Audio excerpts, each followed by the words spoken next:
It's the Spill the Wine Show podcast. Hi, everybody. This is your host, Leroy, Wine Guy Guilford, episode number 14. Hey, as we plug in this time around, we're going to kind of do things in a mixed-up fashion. Some of you know already, every week in Southern California, I make the wine commentary for Peter Dills, and we usually preview the podcast, my two guests, which is Lindsey Pomeroy, one of the few masters of wine in the world, and Rick Delucio, who travels all over the world as a third-level somm. And together, those folks sat down with me several weeks ago. But just last week, Rick and I did some sipping of some wines in one of his wine class. And we talk a bit about that in the first segment, and then we'll dive into part number 2. So, it's episode 14, and here we go. It's the Spill the Wine Show podcast. Hi, everybody. This is your host, Leroy. Some call me the Wine Guy Guilford. And yes, this is the Peter Dills Dining with Dills show version. And we are at Europa Village in Temecula Valley for a quick little wine class. And then we're going to back up and tell you about a podcast you got to listen to because I got other people involved. Actually, we've kind of stitched it together like putting a patchwork quilt together. Rick, you're a world-traveling sommelier. Welcome. Well, thank you. Well, so you're ready to take off. Now, he's got a name that sounds very international. Delucio, right? Yes, Delucio. Right? My grandfather was from Campania, where Mount Vesuvius. So the shadow of Mount Vesuvius. Oh, man. Yeah. So, and also we're sipping. Generations ago. This wine that we're sipping, I got to clink it, because these guys know. All right. Whoop, that didn't come across very well, but we are here with a glass. What are we sipping? You said it was $100 a bottle or maybe more, huh? Yes, this is considered the world's greatest rosé wine. It's from the Provence area, and it's about $100 a bottle. And the great wine critic Jancis Robinson says this is the greatest rosé. The greatest and I think rosé. The class that's in the background behind us right now would agree that of the rosés that we tasted in this class, this is it had a certain class to it that was different than everything else. Okay, so now that brings us to where we want to go because we're going to talk about, like I said, it was about 3 weeks ago, Lindsey and yourself and I recorded a portion of the podcast, which we're highlighting now. Let's talk about the wine Smarties because that's what we're at. We got a number of folks here who are sipping up with his leading, and it's part of the whole wine Smarties. So let's talk first a little bit about your background, about how you met Lindsey, who is a master of wine, and how you guys put the wine Smarties classes together, okay? Yeah. So I've been into wine about 25 years. I've grew up in Indiana and have lived most of my adult life in Chicago. And when I was living in Chicago, I got into wine. And only recently, maybe about 5 years ago, moved to Temecula here in California. And I was kind of looking for something to do. Really didn't know much about the Temecula wine scene, but knew I wanted to do more with wine. And found just some Google search, found Lindsey Pomeroy, who is the master of wine out of San Diego. There's a couple master sommeliers, which is a very similar. Okay. They're just basically huge. I just say huge wine nerds. But masters of wine, there's not a whole lot of them in the world, huh? No, I think there is about 200 to 300 total in the world, and less than 50 in the United States. So let's talk quite about a few Ms. out Pomeroy. here in California, but let's talk about Ms. Pomeroy. And now she's out of San Diego, but she's a transplant to California too. Because she was telling me she is. I think New it was England, was I it think was it. Vermont or New Hampshire? One of I think those that was it. very eastern. And you'll hear her live on the podcast, you guys. SpillTheWine.show. And we're giving you a little preview right now. So you're getting ready to take off literally tomorrow as we're recording this. This is a Tuesday night? No, what? Thursday night. Wrong tea. I am. I have a 8:16 a.m. flight to Frankfurt, Germany. Of course, that's got to go through Washington, D.C. first because there's not many direct from San Diego to And you're spending Europe. 3 weeks there, right? I'm going to spend about 2.5 weeks. Tasting wine everywhere? Yeah, I'm going to do some wine tasting and meeting with winemakers in Germany in the Rheingau and the Rheinhessen, and then go to Bavaria around Munich for about a week to meet a friend there, and then meeting some other friends in Strasbourg, which is near Alsace. So I'm going to have a lot of Riesling, I think, over the next 2 weeks. So we're going to have a lot of stuff to talk about, it sounds like, in the future here. So let's back up. Let's talk about the class. We got a number of folks watching on right now. They just finished up class in this lovely venue we're in. What is the Barcelona room here? This is the Barcelona Europa room Village. at Europa. Yeah. It's really an amazing room. Very nice. Yeah. Money will... it may not buy you happiness, but it will buy you really, really nice things, I think. And this place is very nice. So let's talk about the Wine Smarties class that you're teaching right now. Yeah, so about 10 years ago, Lindsey started a program out of San Diego called the Wine Smarties. It was just to advance wine knowledge as a whole.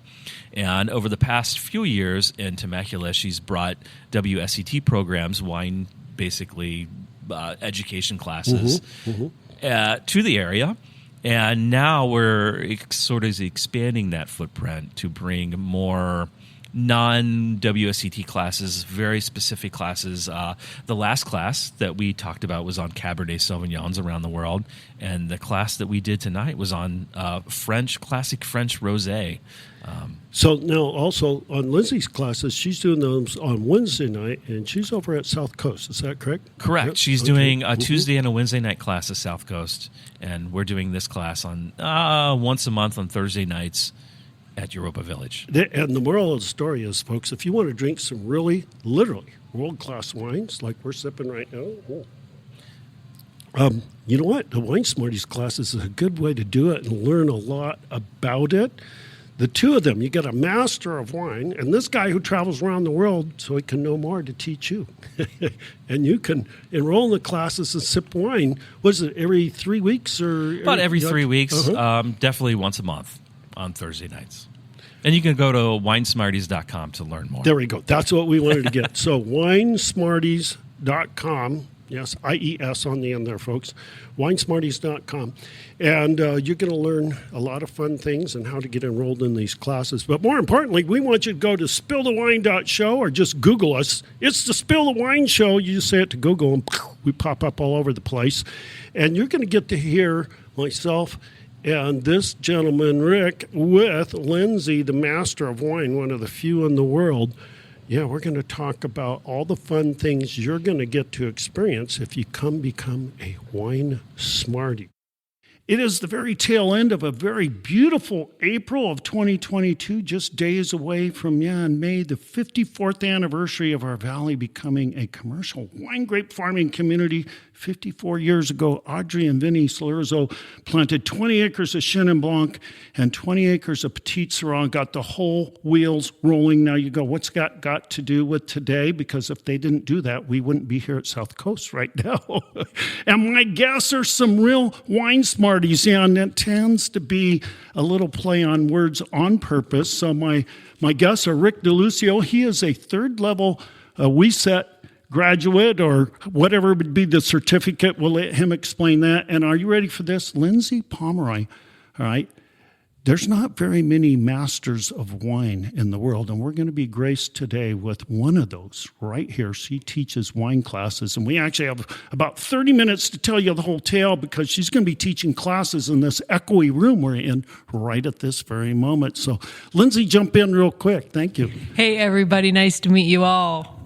And Rick? Hello there. So we're sliding our microphone back and forth here, so if you hear a little bit of noise, that's quite all right. Hey, let's do this. Let's find out, two of you together here, you're putting together these things we call the Wine Smarties classes here in the Temecula Valley.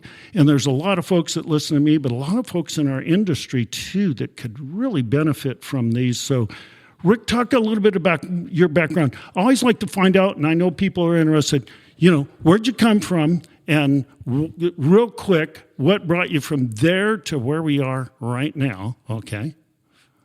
Well, geez, that's a long process. But I grew up in a farming community in Indiana. So wine was not really part of anybody's life. More like corn, right? And corn syrup was, and soybeans, depending on what year you were in.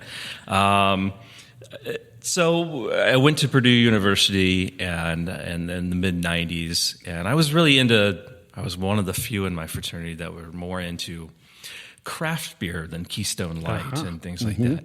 And that had a good segue to when I got out of college. the craft beer industry was really starting to pick up steam about that time. And I really didn't have any passion for wine because I had never been exposed to it in my life. And then I started dating my wife, the woman who would become my wife. And she slowly would try to get me to try the wines at dinner. And we went to a lot of, big franchise commercial places, like Spaghetti's and, all those sort of like not hole in the wall, but, Italian places or diners that are in every single city where you had to drink wine if you could eat the food. Of course, right? So I really didn't like anything, but I think a lot of that dating back, and I think a lot of people have the same exposure to really poor quality wine. And these big commercial brands that were like $8, $6, you go to the grocery store and to the bottom or the second, bottom shelf. And they're not particularly, now it's a little bit better quality now than it was 25 years ago. But I think a lot of my distaste for wine was because they weren't very good wines. Right. Or at least what you'd been exposed to. But the wine that got me, and sounds silly, the wine that got me that more interested was the Santa Margherita Pinot Grigio, which is not particularly a good wine at all. But at the time, it was better than any of the wines that I had had. And this is probably 25 years ago. This is when we should be a video because you should see the expressions of Lindsey's face. It's embarrassing to say that, but hey, the number of people that had cake bread as their first wine, and those are, I think you can get them for $3, if they're on sale.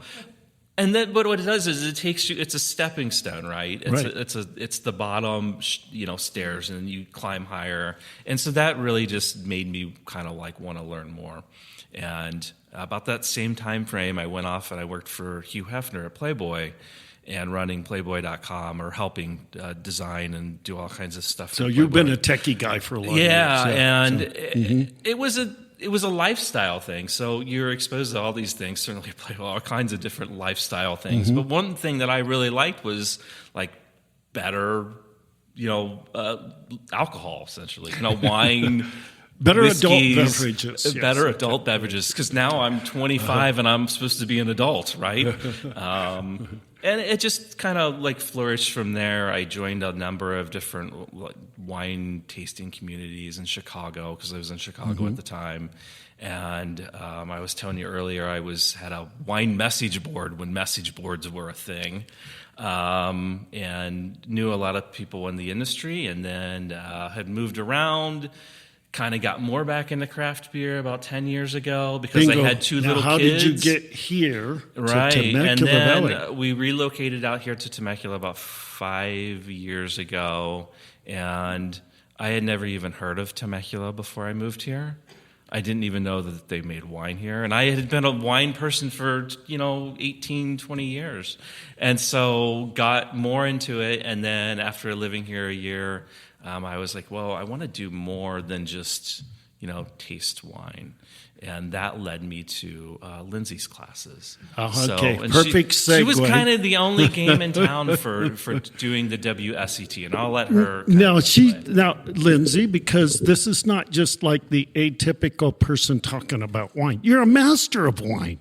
So talk about that. Kind of like him, just a quick thumbnail sketch. I mean, you're a New Jersey kid. Is that what I remember? New Jersey, no, New Hampshire. New Hampshire. Oh boy, one of those new states. See, that's right. I knew I went to somewhere on the East Coast. Sorry about that. I'm a California, Southern California kid. You know what I mean? My favorite's when people say is Michigan on the East Coast.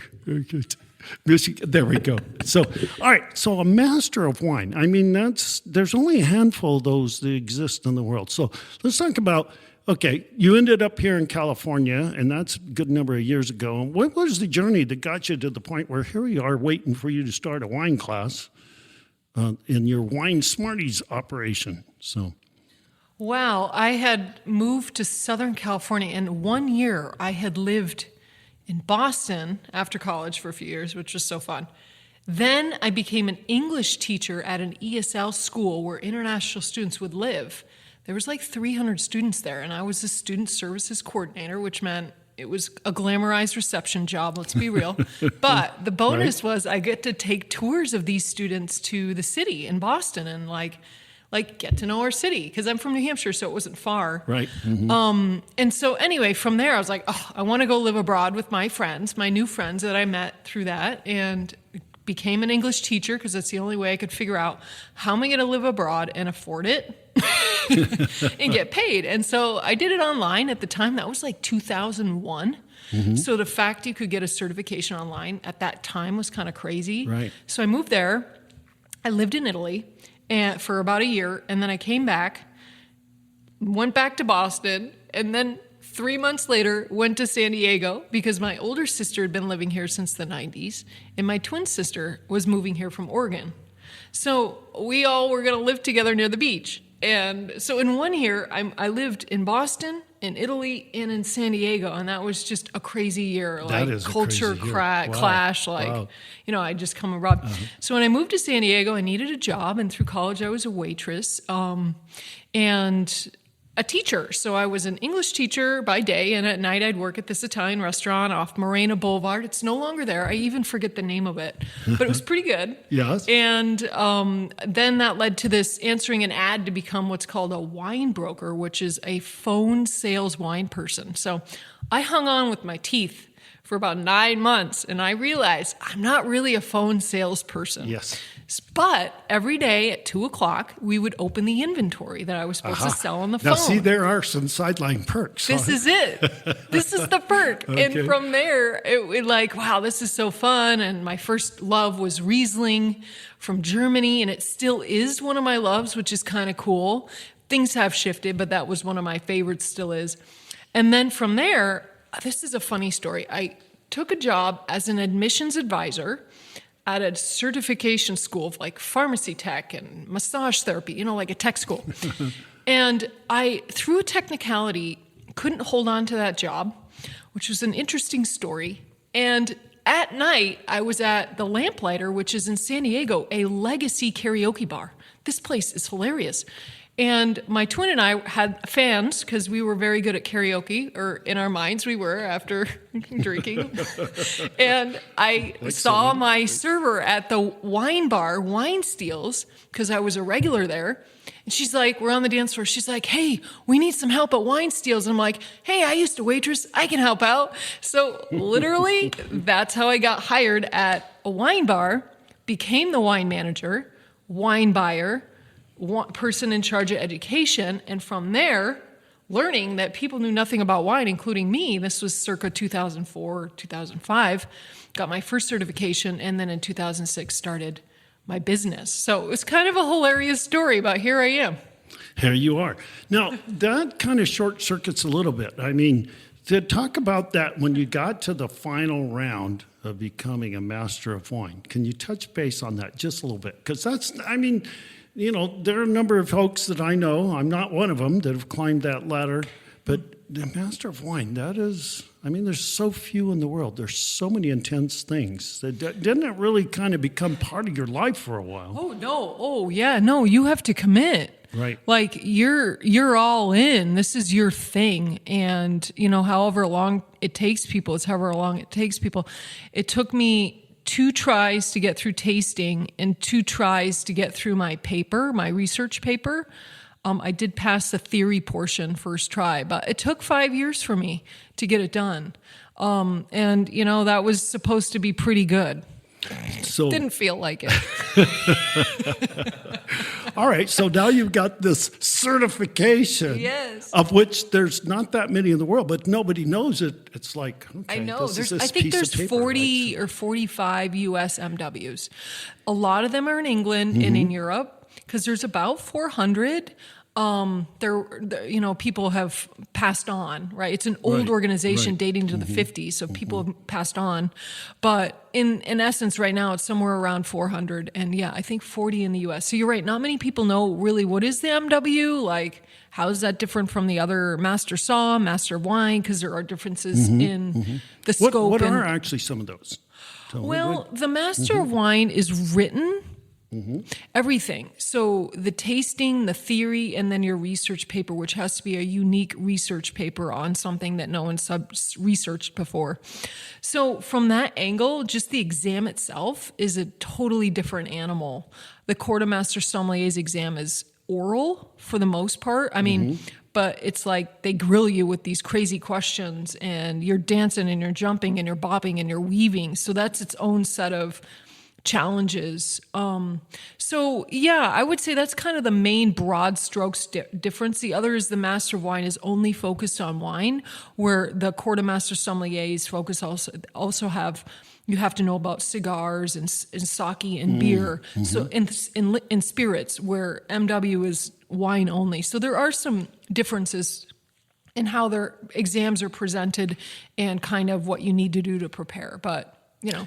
So you're a person who's always on the run, because you just ran in the door here, getting here from San Diego. It's not my real heart. Like, I'm normally like a mellow person, but for whatever reason right now in life, I'm on the run.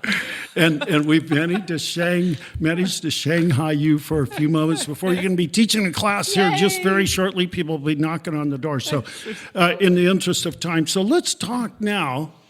And in this case, wine Smarties, quote unquote. But I have to go back to you for a minute, Rick, because this is kind of fascinating. Now, folks who have followed me for a number of years know that, I've been around here in our Southern California wine scene. But when it comes to, finding people that pursue, actually to have me talk about them, you guys were kind of a feather in the cap, because as the podcast is getting established, you got a hold of me after hearing one of the programs we did about local wine grape farming. So let's talk about now the wine Smarties whole thing that you guys have put together, okay? Yeah, well, it's really an extension of the classes that Lindsey's been teaching for, 10 years now. And I've been going to her classes. They're kind of more intermediate to advanced tasting classes that she teaches. So like a class on, what was something we did? Oh, we did Barolos, and we did the different types of oak, and we did Penfolds as a producer. So it was really her reaching out to me and asking me if I wanted to do some teaching classes up here in Temecula. So basically expanding from the classes that she was teaching down in San Diego into Temecula, because she's out of San Diego, and as she can tell you today, it probably was not a pleasant drive here, because it generally is not. We're in the middle of the afternoon, folks. If you come north from San Diego, it's like crawl time, And, so I'm located and live in Temecula. Yes. So, and I was already teaching for the last 2 years. I was teaching a very similar class at a place that you might be familiar with by the name of Wine on a Dime. Yes. However, it changed names when it changed owners about 2.5 years ago and was called Grapes and Grains. The owner, Brian, he was more of a beer guy than a wine guy. So he wanted to bring in somebody who knew wine and could teach some classes and just do a little bit more than like, here's a wine, pour it. And then that snowballed into me like coming up with classes on my own, and then doing all the work and bringing in all the wines, and they weren't just wines that we were trying to sell. And the same with the tasting classes that we're doing here with Wine Smarties. We're not necessarily I'm going to switch in the Yeah. interest of time here. Go ahead, because I want you to elaborate a little bit. The class like you're going to do tonight, okay, and as we talked about before, I mean, how did this all come about where you ended up in Temecula specifically to teach the wine classes? Oh, well, fabulous gentleman, Ryan, who I have also had helped me do events when I can't do it. But he's moved to Fallbrook. But Ryan used to work at Wilson Creek, and for like 4 years, he's like, "Hey, we really want WSET in Temecula," and I'm like, "Okay, great." So it took a while, but finally got it lined up at Wilson Creek, and the first course was held. I had like 20 students, and that was in 2018, the year I actually became an MW. So it really was because of Ryan, who moved now. He's in Fallbrook, but it was his doings. So I attribute this to him. I mean, I love the guy. I wish he was here. Give him a high five. He's the nicest guy. And he's done a lot for education in Temecula, honestly. Like, he had a group going where he would meet with fellow winery educators in the valley and collaborate with them and help me build some programs too. So yeah, it was because of Ryan's efforts. So I ended up in Temecula and I love it up here. It's really beautiful. Yeah, the drive's an hour and 20 minutes, but it's really nice to be up here. And at night, I saw a shooting star the other week. I was like, oh my God, this place is cool. Now, it's only about 15 to 20 minutes from the freeway to get to wine country per se, but it's like two worlds, totally different, right? So great. And 20 minutes away from the freeway, and you're a whole new world. So this class that you're teaching tonight and the classes that the two of you have put together, let's talk about that. So a number of folks, particularly all over the place, that just they're falling in love with wine and think, God, it'd be fun to just maybe explore deeper, as you've already talked about. Or some of us have been in the industry for a long time, and particularly I usually shout out, now I'm not exactly a young guy, but some of the younger folks climbing the ladder in both the hospitality industry and the wine industry, there's a lot of advantage that the WSET classes can bring to their career. So let's talk about the establishment of the class. And let's talk about the specifics, like when typically, how long do they last, and what times of the years, and how many sessions, and then what are some of the kind of things you do? Because hold on, you have to grab a glass there. As my listeners always know, we never talk about wine unless we're sipping it. Okay, I mean, by the way, you're listening to the Spilled Wine Show. They are drinking. That's true. It's not fake clinking. It's not fake clinking. Now, there was a radio station I worked at where we used to have to fake clink because we'd get in trouble for having alcohol in the studio.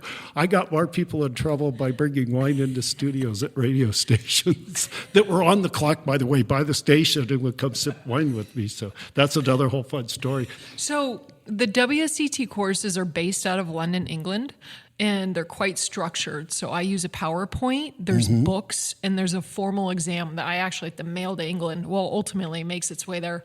So it's a huge international program. I think there's like 8 languages or 11. Like it's taught in Chinese and Japanese and it's very global. But I teach level 1. I'm starting a level 1 up here in South Coast, actually. That's in the queue.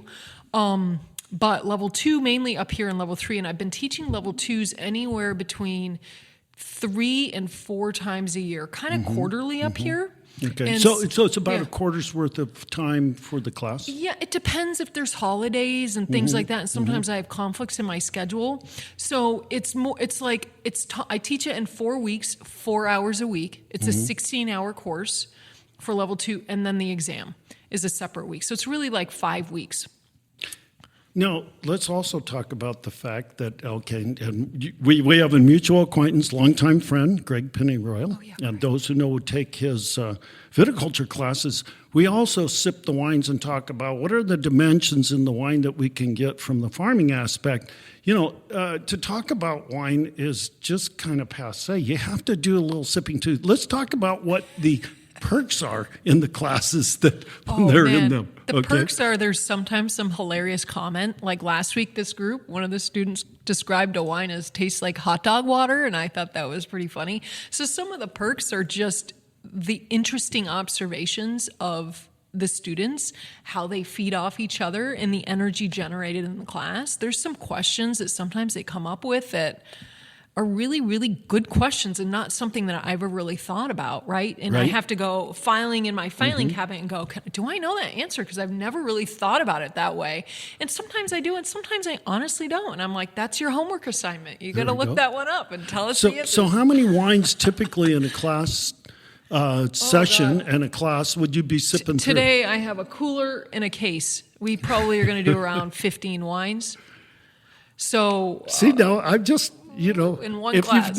If you're a wine lover, you know, there's a lot more to taking a wine class that is well worthwhile. Even if you don't pass the test, you could pass the test of sipping, you know, right? That's the important part, right? So, okay. Now, you have 2 different sets of classes that you do with Wine Smarties. So what is the delineation from you now, Rick? She's doing this class here, but what are the ones that you're doing and where do those take place? Yeah, the Tasting Temecula classes, which are built around a theme. They're not associated with the WSET or the Quartermaster Sommeliers or Master of Wine, other than it's kind of Lindsey's extension of her other class. So we, starting actually tomorrow night at Europa Village in the Bolero restaurant, we're going to have our first class, and it's built around the theme of so this would be Cabernet tomorrow. King. Because probably when folks get a chance to hear this will be a fait accompli. But so that would be Thursday. What date? So tomorrow is Thursday, April 28th. 28th. Okay. That'll be our first class. So by the time anybody's so listening, this will be somebody past. can jump into their in progress. But to give you an idea, our class is going to go over some different regional and worldwide examples of Cabernet, and it'll kind of dive into what kind of grape is Cabernet, the different styles you can produce from it, the regional kind of characteristics of the grape around the world. And then the winemaking that's involved in that, whether it be in a class I'd have whether to it be definitely oak, be at because I love Cabernet. Yeah, Hold on, I got to make a side. there? I got to take a tangent. He's coming. I Right. got to take So, a tangent because you selected the Cabernet did. that we're actually sipping right now. Let's talk about it. Right. So this is a good example. So this is a Napa Valley Cabernet called Band of Vintners. It's called Consortium. It's not quite. It's roughly 90% Cabernet with a little bit of Merlot and a little bit of Cabernet Franc in it. It's 15 months in French oak, and it's got a nice range. The tannins are nice and soft in this They wine. are. I don't know if you want to try it, Lindsey. It's not what people would expect of a big, ripe, jammy Napa tannic monster. It's quite delicious, though. The I wine, mean, the label behind this is Dan Petrosky, who's the winemaker at Larkmead, which are very high-end premium Cabernets. Him and some other people, I think a master sommelier, Jason Heller, who was at Harlan Estate for a while, and a number of other people that they're friends with made this wine. It's geared towards a more affordable Cabernet. It's Napa Valley fruit from all over the area, so it's not Stag's Leap or Rutherford. It's a couple blended together. This is an example of the kind of wine that we'll taste tomorrow night. So you'll take a classes. lineup and we get to taste through a whole bunch of them. Yeah, you get to taste through. So we're going to have. I'd throw it out there because if you're listening, Yeah. folks, and you're going, dang, I wish I was sipping some of that wine. You could. All you got to do is come and get in the Right. class. Now, So- that's for those of you that follow us in Southern California, of course. Right. So that's the first class. So then I think May 19th, another Thursday, we'll have a second class, and that'll be on French rosés, and we'll talk about the production styles and taste what is considered. Well, I don't know who considers it. People who get paid a lot of money to drink wine and critically analyze say it's the best rosé that's produced out there. It's considered a cult. And I've never had it. So, a lot of these classes we put together, and Lindsey too, sometimes we pick wines that we've never had before but always wanted to try. And the great thing about That makes it more fun. Everybody sort of shares into the cost of trying an $800 wine. And it makes it much more affordable when you're not paying $800 to try a wine. So and you don't love it. I have to do a little bragging because I did sit with Heidi Peterson Barrett one time and sip her wines with her. And we talked about her $500,000 Screaming Eagle bottle. That's another story another time. All right, I'm going to throw you on the spot, Lindsey, because we just poured you some of this cab. So do your master of wine analysis on this for us. Okay. Give me some direction. That's too much. That's Give me some. What would you like to hear my perspective on? okay. You, as a intense wine appreciator, you just wafted some nose on it. Take a little sip and give us your first impressions. I did that. So I love the aromatics. I Okay. feel like these days, and how do I say this in a loving way? These days, sometimes the Cabernet grape, the classic attributes get sort of transitioned out because of in favor of ripeness and approachability. So on the nose, I really found it very exciting and compelling. I was able to connect those classic flavors of the black peppers, a little bit of bell pepper, but not in a bad way, in a delicious way. Tobacco leaf, like ashtray cigar box. So I really love that because to me, that is classic Cabernet. Now, I got to throw in here because I love it. The descriptive terms, and that's part of what you learn in the classes. The cigar box, okay? Yeah, the now, tobacco many leaf, of us like have been sweet around tobacco. that. We know that, but how often do we hear that? I mean, I remember as a kid, my next door neighbor smoked cigars all the time, and we used to love to get the cigar boxes to put our gum in and cards and so on, but we would sit there and just sniff the box for hours. So, I mean, that is so neat. I love that. That's, That is a cool memory because that's it. It's like to connect with these flavors, it really requires some level of a memory, and you just pulled a really great memory. So no wonder why you love that flavor, and you probably really like the wine too.